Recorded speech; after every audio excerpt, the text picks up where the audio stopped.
Hi everybody, welcome back. Today we are going to look at Chapter 17 in the OpenStax textbook, which looks at government budgets and fiscal policy. And this is basically getting back to this Keynesian perspective that we can solve problems of unemployment or inflation by using these policy tools to try and alter the macroeconomy. So we're going to be focusing on our aggregate demand and aggregate supply model. And really what we're talking about here are the tools of fiscal policy. So I called it AKA solving problems with taxes and government spending, because that's really what we're talking about here, is this idea of fiscal policy being lawmakers' tools, the ability to levy taxes higher or lower, right?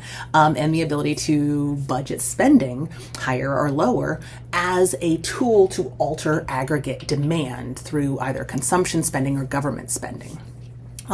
But the reality is those fiscal policy choices and tools are going to have an impact on the government's budget. And so we want to make sure we're talking about like the pros and the cons of these policies in at least a somewhat nuanced way. So let's go ahead and dive into the slides and see what we come up with. Looking at Chapter 17, looking at government budgets and fiscal policy. And if you've been following along with one of my classes or just on YouTube, this is kind of the order I've gone through things with our intro to economics, looking at scarcity, budget constraints, and PPFs, and then examining demand and supply as sort of the base framework for understanding all economics, and then drilling down into the macro side of those markets with demand and supply by looking at labor markets and financial markets, which gives us insight into unemployment and inflation. Then we looked at the macro perspective, looking at how we talk about determinants of growth and the measurements of growth, and then really diving into growth in Chapter 7, looking at GDP and its determinants, Chapter 8, looking at unemployment, its determinants, and always with all these measures considering the flaws inherent to them, but the value of them, Chapter 9, looking at inflation, and then really zooming out all the way to the really truly macro view, still thinking about these measures, these three main measures of economic activity, but looking at how international trade and capital flows and exchange rates play a role, giving us a baseline to understand how they're going to factor into our eventual study of aggregate demand and aggregate supply. That model, of course, integrating all of these ideas and helping us understand how all these things are deeply interconnected, deeply interdependent, and how this one model of aggregate demand and aggregate supply helps us see the effect economic shocks and fiscal and monetary policy will have on economic growth, GDP, unemployment, and inflation through the price level. And then we talked about the trade-offs between the Keynesian and neoclassical perspective about whether it's demand-driven or supply-driven, how much sticky wages and prices play a role, and really what the role of policy is and whether we should have an active or passive policy. And now we're talking about government policies and looking specifically at fiscal policy. And really this little image here I love because it's got a great summary of exactly what we're talking about. We have two types of policy with two different objectives and two different tools. Our tools are government spending and taxes, and they can either go up or down. We can use those two tools to either grow or shrink the economy, and that's what we're talking about today. And so last time we really, in the Keynesian and neoclassical perspective, talked about the trade-offs between using these tools and trying to sort of, I like to say, drive the economy like a car. I think this is a cute little cartoon reminding us that neoclassical economists really believe we should just let things be. But as John Maynard Keynes says, in the long run, we are all dead, so maybe we should do something about it. Chapter 7 is going to give us a sense of what government spending looks like, what the role of government spending is. We're going to talk about taxation, which is how the government generates revenue. We're going to talk about the difference between deficits and debt. And then we'll talk about how the government can use fiscal policy to fight recessions, unemployment, and inflation, the reality of and the strength of automatic stabilizers. And then we'll talk about problems with discretionary fiscal policy, sort of what are some of the issues with fiscal policy, recognizing that none of these things work perfectly at any given time. And then we'll wrap up with a brief, very brief insight into the debate around balanced budgets. That's something economists debate regularly. So what is the budget? The budget is how we look at government spending. And when the budget is a deficit budget, that's when the government is spending more than they receive in taxes. So spending exceeds taxes, they're in a deficit. They're borrowing, basically. On the other hand, a budget surplus is when they are saving. And we talked about this with the capital flows chapter, this idea of that international identity where we've got either positive or negative public savings. So the positive public savings is a budget surplus. The government is taking more in tax revenue than it is spending, and the deficit would be a negative public savings. A balanced budget is when they're all equal. And at the federal level in the United States, we do not have balanced budget rules, but a lot of entities do. The state of California has a balanced budget. So we are required as a state to, when we say this is going to be our budget for next year, we have to set in place that it would be a balanced budget and that we'll be able to pay for all of our expenditure with all of our tax revenue. Not all states do, but most states do that, and lots of other entities do also. The main major categories for federal spending are national defense, Social Security, health programs, and interest payments. Those are interest payments on our debt. We'll talk about that more later. But you can see here this nice little graph looking at the 1960 to 2020 range of total federal spending, and then the breakdown by category. We can see national defense tends to be pretty high, especially during wartime. Our interest payments are relatively, actually they've gone down a bit. If you look at the 2010 to 2020 era, healthcare expenditures going up. We're going to expect that to happen as healthcare becomes more expensive for a variety of reasons, but also as we have an aging population, as the baby boomers age, we're going to see more and more people needing higher expense healthcare. We can also see Social Security expenditure here, which has gone up. Excuse me. And also see a really big uptick in federal spending here in 2020. That's the pandemic. That's COVID-19. We'll talk about that and scale that a little bit. And you can see how it shows up really strongly here in healthcare and a little bit here in Social Security. And that's about it.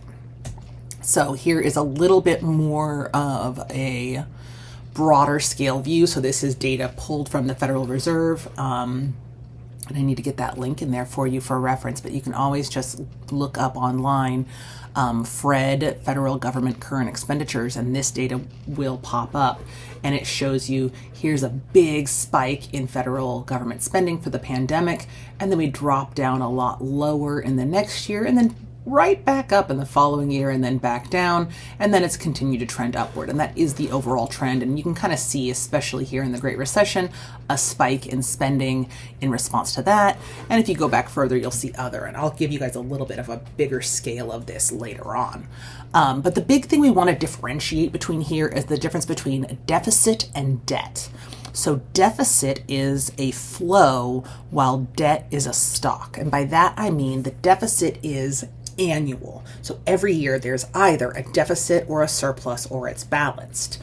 Whatever that amount is contributes to the overall debt or lack thereof. So you can kind of think of it as being like a checking account with a running balance. And every month, or in the case of the government, usually we talk about every year, right? The budget for the annual period.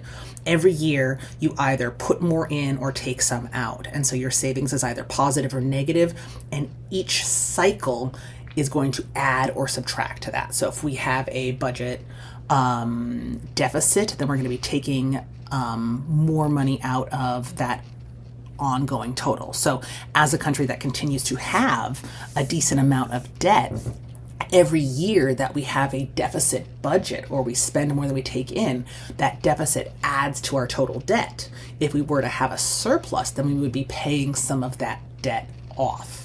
Hopefully that makes sense. There'll be some questions about that, but it's really the idea of the debt being over time an accumulation, whereas the deficit or surplus, in the event that there is one, is an annual addition to that store over time. When we look at federal spending, the textbook has this fairly old chart. I should have checked to see if they had an updated one online. But these proportions do tend to be pretty solid. There's not a ton of movement here over time, little changes here and there, but nothing massive. in general, but we can see the expenditure on interest, healthcare, Social Security, national defense, and everything else. But about 60% of our government spending goes to those first four major categories, leaving about 40% for everything else. And that is the spending side of things. On the other hand is the revenue side, and the revenue is going to come from taxes. So our total federal tax receipts are that top line there. And then we can see the breakdown of individual income tax, payroll taxes right here. So that's taxes on employment, excise taxes, which are going to be taxes on individual things. So think about taxes on cigarettes, maybe a resort fee, taxes on alcohol, gasoline taxes are going to be in there. And then corporate income taxes here. And we can see that some of these taxes are falling while some are rising slightly, but there's a decent amount of fluctuation. But we see pretty strong proportions here, including the reality that individual income tax tends to be the majority of that tax revenue. So taxes are collected by the federal government, and here we've got a little definition of all these different taxes. Individual income tax being a tax on income of individuals. And so that's not just the money you make from work, it's also money you might earn as an independent contractor, money you make from stocks, money you make, gambling earnings are taxed. So really any kind of income is taxed. There was even an argument, there was a debate for a while to consider some forms of financial aid income, which is occasionally debated. And then payroll tax is a tax on pay received from employers, and this tends to fund Social Security and Medicare. So it's that pass-through money that tends to go to those programs. Corporate income tax is obviously a tax on the income that a corporation earns. We usually call those profits. Excise taxes, again, are on specific goods or services. And then state taxes and gift taxes are taxes on transfers of wealth, either inter vivos transfers when people are still alive, so those are the gift taxes, or taxes on money transferred after someone passes away or dies, which would be an estate tax. And the idea is that those taxes are really exquisite, really, really great at redistributing wealth and generating revenue. In the United States, we have a progressive tax structure, which we'll talk about in just one more slide what that means. But the basic idea here is that every subset of your income is taxed at a different rate. So there is a marginal tax rate. And so that means no matter how much money you make, whether you are me or you or Elon Musk or Jeff Bezos or Bill Gates, the first lowest bracket of income for all taxpayers is taxed at the lowest rate. And then if you make more than $9,075, then that next group of income is taxed at the 15% rate. And then the next group of income would be taxed at the higher rate. These are not actual tax rates. This is just an example, but that is how our tax system works. So all taxpayers in the US experience that marginal tax rate where your lowest level of income is taxed at the lowest rate, and you only really get taxed at those very high rates with the highest portion of income. If you never get there, you don't ever see that tax rate, but not all your money is taxed at the same rate. Your money is taxed progressively, where the more money you make, each bucket of money is taxed at a different rate. And the whole point of this is to make our tax structure more progressive.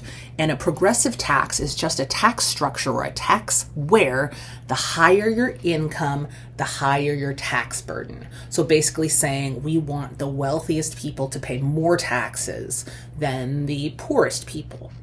The opposite of a progressive tax is a regressive tax. It's a tax where lower income people are going to tend to pay a much higher share of the income tax. Really common regressive taxes are going to be consumption taxes, so like sales tax, gas tax. Those kinds of things tend to put a lot more burden on low-income households and low-income taxpayers because they are going to tend to consume a larger proportion of their total income. So, for example, if I make $30,000 in a year, and another person makes $100,000 in a year, we're going to have different proportions of that income that's spent on food and groceries, right? And so if we're taxed at the same rate on our groceries, if my food budget is a bigger proportion of my total budget and my total income, whereas a wealthier person is spending less money on food, maybe they're investing, maybe they're saving, they're doing those kinds of things, then they're going to be paying less taxes relative to their total income than I am. And so consumption taxes tend to be pretty regressive, and that's why it's really important in the US for us to have a pretty progressive tax rate, although that's changed a lot over time. And if you're interested in that kind of thing, you can always look up historic tax rates. We used to have very complicated tax structure where we did a really good job of having very detailed progressive taxes. But over time, there's been a push to simplify that, and that tends to mean taxing higher income individuals a lot less. The third alternative, rather than being progressive or regressive, is proportional. And a proportional tax is a tax where people are taxed at the same rate regardless of income. So your tax rate increases as your income increases and decreases as your income decreases. And that's a little bit harder to do. We don't see it as commonly just because it's hard to get those numbers just right. What we do tend to see are taxes that are progressive by design and taxes that are regressive on accident, just in my experience. But all these taxes, all this revenue is the income that the government earns. And then when we compare that income, that tax revenue, to their expenditure in terms of government spending, we get an annual budget that is either a deficit or a surplus. If it's a deficit, then that means that the government is borrowing an amount that year to cover their expenses. If it's a surplus, it means they're making extra money in revenue relative to spending in that year. And then each budget deficit or surplus is added to the government debt overall. So let's look at this other graph, and I think it'll kind of help. So here we can see the budget deficits and surpluses over time as a percentage of GDP. And so we can see here in 1929, 1928, up to 1930, we saw the government was actually experiencing a budget surplus, which means the debt would have been going down because they were adding positive numbers to that total. And then in the wake of the Great Depression, we see the deficit be much bigger, right? We're not running a surplus, we're running deficits. And so each year that the budget is running a deficit, the debt is growing, right? The negative number is getting bigger and bigger. And we start to see government debt, or at least the deficits, start to move towards a surplus area. And then World War II means a lot more expenditure, a lot more deficit spending, and that's going to grow debt in turn. Here you can see another period of surplus, deficit, surplus, deficit, surplus. Here, this was a big deal in the late 1990s, early 2000s. We had a budget surplus for the first time in a very long time. We had lots of options for what to do with it: pay down the government debt, or invest in the future, save the money and grow it in an investment structure. We chose to give people money. And then we went right back to debt and deficit spending. That was a big issue for the 2000 election. And you can see the impact of these budget deficits and surpluses in this graph, where we see debt as a percentage of GDP. And this is a foreshortened model. It really only shows us the data from 1942 or 1970, not even 1942. 1970 to 2020. I need to update that for y'all. I'm sorry about that. That's an old graph, or an old title. But we can see that even when there were periods of surplus, right? If we go back real quick, we can see that there was a period in the 60s, in the late 50s, and in the late 60s where we were having budget surpluses or very small deficits. So we see the debt kind of flatten out here, but not ever go negative. And then when we have a large level of expenditure, we see debt balloon and then maybe flatten and then balloon and flatten, but constantly being positive because we don't have a lot of periods of surplus to really pay that debt down. So this is kind of like your credit card statement getting bigger and bigger every year because some days, some months you pay off a little, but most of the time you're just making more purchases. That's the kind of vibe. We can also look at it over here. This is a much bigger view. This gives you data from the 1960s all the way up to 2025. We can see how debt has grown over time. Especially, you'll notice debt grows during recessions, and that's really what we're here to talk about. You can also go in, click this link, and go see the data at Fred, play around with the scale, look at, how much we spent during the Great Recession, how much we spent during this dot-com recession here, and then how much we spent during the pandemic, and then our attempts to really reduce federal debt in the last 5 years. This great graph, I think, is really cool because it shows this relationship between spending and receipts. Because remember, deficit or budget only tells us what the balance is at the end of the year. What comes with that balance is, are we overspending? Are we not making enough money? Is it the revenue side or the spending side or both? And this gives us a little bit more detailed picture where we can see here tax receipts being really high in the early 2000s as the dot-com boom is generating a lot of revenue, and spending also is going down because the economy is strong. And then that little recession sort of flips that, and we see receipts go down and spending go up.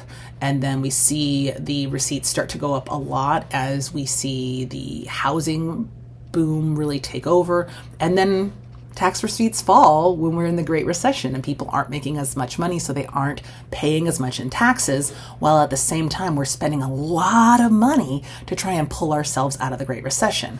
We can see the kind of same thing here in the pandemic. During these periods of big economic turmoil, we're going to be spending a lot of money to pull ourselves out of the turmoil while not making as much money. And that's where a lot of those deficit budgets come in. I went and pulled more modern data from the Federal Reserve. So this is just 1990 to 2014. I pulled, this graph is 1990 to 2024. You can see the same trend, right, of government spending going down when things are good, going up when things are bad. Here you can see the pandemic spending taking us from 2019 to 2020, just a massive amount of government spending relative to GDP. And then really we tried to reduce our spending in the coming years with an uptick in 2024. And we can see tax revenue, again, be pretty low, but not that low, and actually rising in 2022, 2023, 2024, falling in 23, and then back up in 24. And you can go in and click here, and these two links will take you to, this one is the government expenditure as a proportion of GDP, and this little link here is the tax receipts as a percentage of GDP, and that'll give you the details. I also put together a really long view, so this one's cool because not only can you see the pandemic and the Great Recession, but here you can see the New Deal spending in the 30s and World War II. And so that's kind of cool to scale these things and compare them. And we can compare them because it's not in dollars, it's in as a percentage of GDP.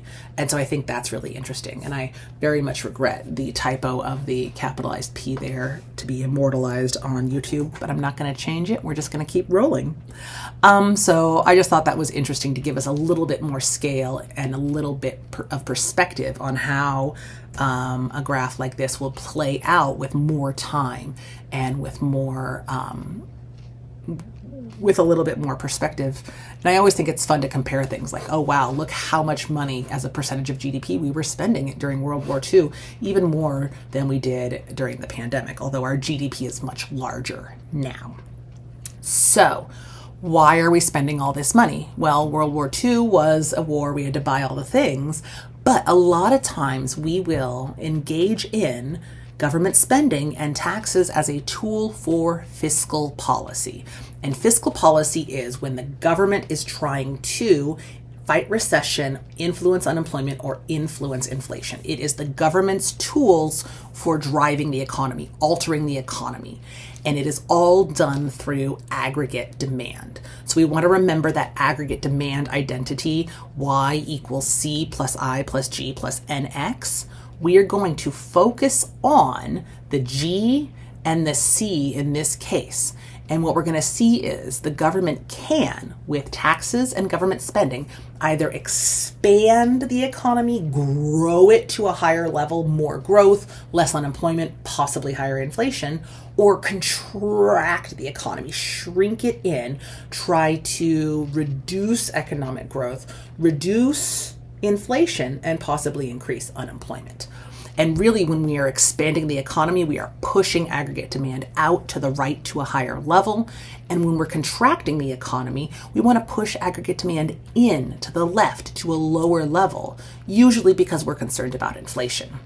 And so we can see how that would play out here, where we've got 3 long-run aggregate supply curves over time, and we can see an equilibrium in an initial stage, and then over time, aggregate demand and long-run aggregate supply shift together with short-run aggregate supply, giving us higher rates of output, higher price levels, lower unemployment, or maybe changing our natural rate of unemployment. But we expect these transitions in a well-functioning economy to be smooth. But that's not always true, right? Things don't always go according to the way we plan. So if we have an issue, we can use our fiscal policy tools to try and alter the outcome. We can, in the case of a recession, if output is low, or if unemployment is high, or if we're experiencing some deflation, which can happen where price levels fall, especially in a major recession, we can engage in expansionary fiscal policy. That's going to mean we want to grow aggregate demand, expand it, make it bigger. So we can do that 2 ways. The first way we can do it is we can try to add to aggregate demand by spending more money, increasing government spending. If G goes up, aggregate demand goes out, and now we are at a higher level of output, unemployment is lower, and the price level is increased.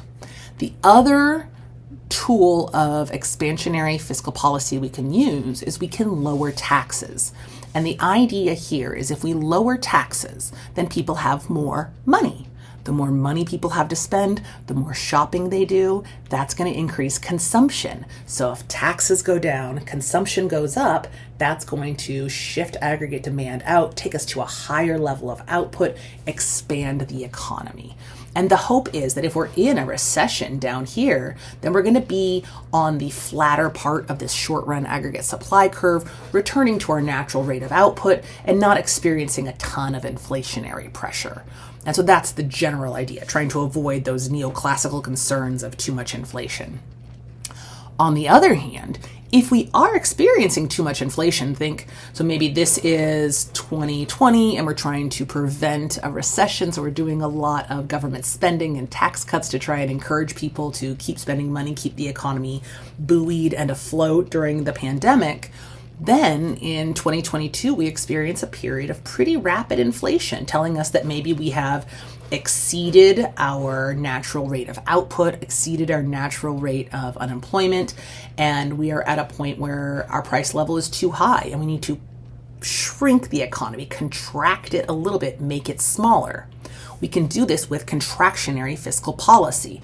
That's going to mean we want to cut government spending, try and pull the economy down. Lower G shifts AD in, lowers Y, lowers the price level. Or we can raise taxes. Raising taxes will raise government revenue, but it'll also pull money out of the economy by giving consumers less money to spend. That's going to mean less consumption spending, lower GDP, lower aggregate demand, higher unemployment as firms lay off because nobody's buying anything anymore, and we'll expect the price level to fall and maybe inflation slows down. That would be really effective contractionary fiscal policy. So we have 2 tools, right? We've got taxes and government spending. We can use them to either grow the economy with expansionary fiscal policy or shrink the economy with contractionary fiscal policy. But we also have built into the economy automatic stabilizers. And automatic stabilizers are the idea that sometimes the economy does this on their own. So discretionary fiscal policy is when the government says, oh no, this is bad, let's fix it. So the textbook gives the example of the 2009 stimulus package where they said, hey, the economy is in a recession, people are suffering, things are bad, let's spend our way out of it. Let's cut taxes and spend our way out of it. Similar to the COVID-19 pandemic.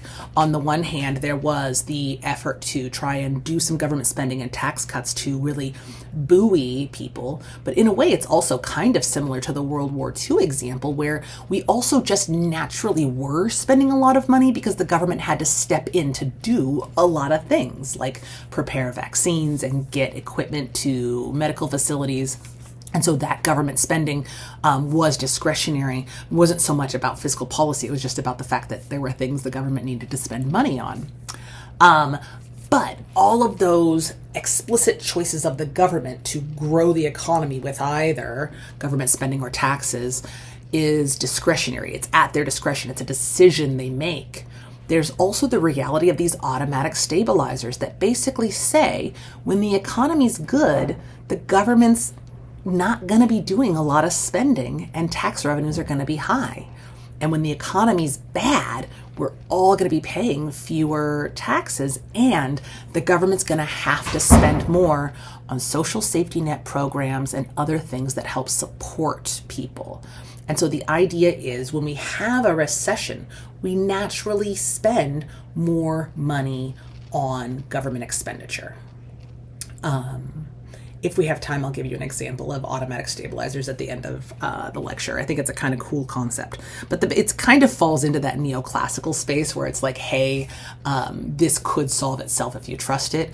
But Keynes does make the very good point. If we look back to the Great Depression, that took a long time and there was a lot of suffering while we waited for those automatic stabilizers to push aggregate demand back out, which is why we saw the New Deal be successful and then World War II after it. So that's fiscal policy. That's our understanding of the difference between discretionary fiscal policy, the decision to let's spend money to fix the economy, let's cut government spending to fix the economy, let's alter taxes to either expand or contract the economy, and automatic stabilizers, the reality that the levels of government spending and taxes are going to naturally alter as the economy goes through ebbs and flows. We also have practical problems with discretionary policy. Fiscal policy and monetary policy are interconnected, and everything in the economy is interconnected. It really is like its own ecosystem, right? And so if we see the government doing a lot of fiscal policy, maybe we want to expand the economy because of a recession. So we're going to see the government do a lot of spending, and we're going to see tax revenue go down as they cut taxes. That's going to mean a deficit, right? You can't spend more and make less and not have that affect your deficit and your debt. But we know from looking at the national savings identity that when the government saves less, when they run a budget deficit or grow the national debt, that's going to reduce public savings. And that reduction of public savings is going to make borrowing more expensive. And this gives us one of the big problems that economists have with too much discretionary fiscal policy: crowding out. Crowding out is the idea that government doing a lot of expansionary fiscal policy, creating a lot of debt, reduces the amount of money that firms can borrow in order to grow themselves. So private investment takes a hit because the government is doing so much borrowing. This one I think we need an example for. Let me dip out of the slides for a second. Okay, so here is a brief example. Let's assume we're in a recession, right? We are at a place where Output is below the long run aggregate supply, our natural rate of unemployment. So we're going to see unemployment be high, output be low. And so we want to use a fiscal policy tool. We have our two fiscal policy tools, right? We can either use government spending or government expenditure or taxes. If we are in a recession, we want to choose expansionary fiscal policy. We want to grow the economy. So we want to be expanding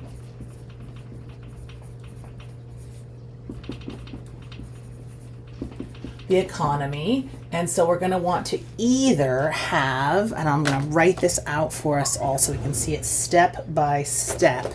We can have either an increase in government spending, which will shift aggregate demand out, or we can lower taxes, which will lead to an increase in consumption, which will shift aggregate demand out. Always remembering, of course, that down here, our little baby aggregate demand comes from this identity of C plus I plus G plus NX. Plus sign. It actually doesn't even matter what we do. Either way, we are going to be either spending more money or taking in less revenue or both. It will have the same effect of shifting our aggregate demand out to a higher level, which is great, returning us to our natural rate of unemployment, and everything's fine. But what does either of these policies, what's the effect of either of these policies on our budgets? Yes, we've shifted out aggregate demand. We've expanded the economy and saved ourselves from a recession. But in terms of budgetary consequences, this is going to increase the budget deficit. It's going to mean that our government has to borrow money. And if we recall, pulling it over here to the market for loanable funds, supply of loanable funds is going to come from public plus private savings. Public savings, of course, being government savings, and private savings being the savings of households and firms. So if we're running a budget deficit and borrowing money, that means a decrease in public savings, which is going to shift the supply of loanable funds in to a lower level, meaning there's less money available for firms, households, and anybody to borrow. And that's going to tend to have the effect of raising interest rates, which might make it more expensive to borrow, right? If interest rates are higher, it's going to make it more expensive to buy a home, buy a car, start a new business, take out a small business loan, refinance debt. And that's what crowding out is. It says, hey, this expansionary fiscal policy comes at the cost of public savings and can make borrowing for other entities who aren't the government more expensive. And the assumption here is that the government's going to have an easier time borrowing than an average entity, whether it's a business or an individual, because the government's seen as less risky. And that's going to have a crowding out effect. That's what that crowding out effect is. And it is a very real concern. It's definitely one of the big neoclassical concerns associated with fiscal policy, is this idea that, holy smokes, look at this. You are harming growth, because if new companies can't borrow, if old companies can't borrow, if households can't borrow to create, human capital investment, physical capital investment, that might affect our ability to produce goods and services in the long run. So, very real concern. Not saying fiscal policy isn't great, but this is what a lot of neoclassical economists worry about, is that crowding out effect. Okay, so that's what crowding out is. And the textbook talks about this too, this idea that, hey, if the government is doing all this borrowing through all these deficit budgets and all this deficit spending and reducing of taxes, it's going to make borrowing more expensive for households, whether it's the supply side or the demand side or both. They're saving less, they're borrowing more, and it's going to make it much more expensive for anyone else to borrow. And borrowing is really key to economic growth in general.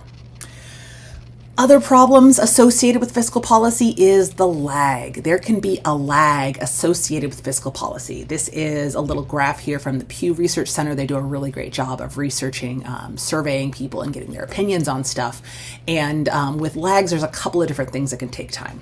The first thing is it can take us a while to realize we're in a recession. That sounds crazy because when we think about the most recent ones, they were pretty immediate and pretty obvious, but it can take us a while to figure it out. There's also legislative lag. This was probably pretty intuitive, but it takes us a long time for Congress to actually do a thing, pass a law.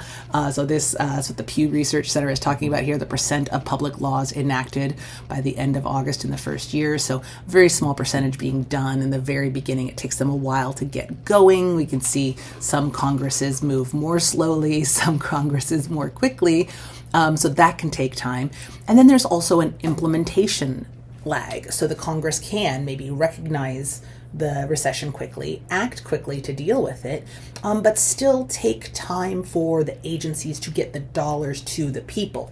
We can think about the COVID-19 pandemic where there was a little bit of a lag of realizing how serious it was for different entities, but then we saw Congress move fairly quickly. But it still took a long time for the disbursement of resources and funds and for those to actually move through the economy. And so we don't see fiscal policy necessarily being this perfect tool. Not saying it's not useful, but like everything in economics, there are pros and cons.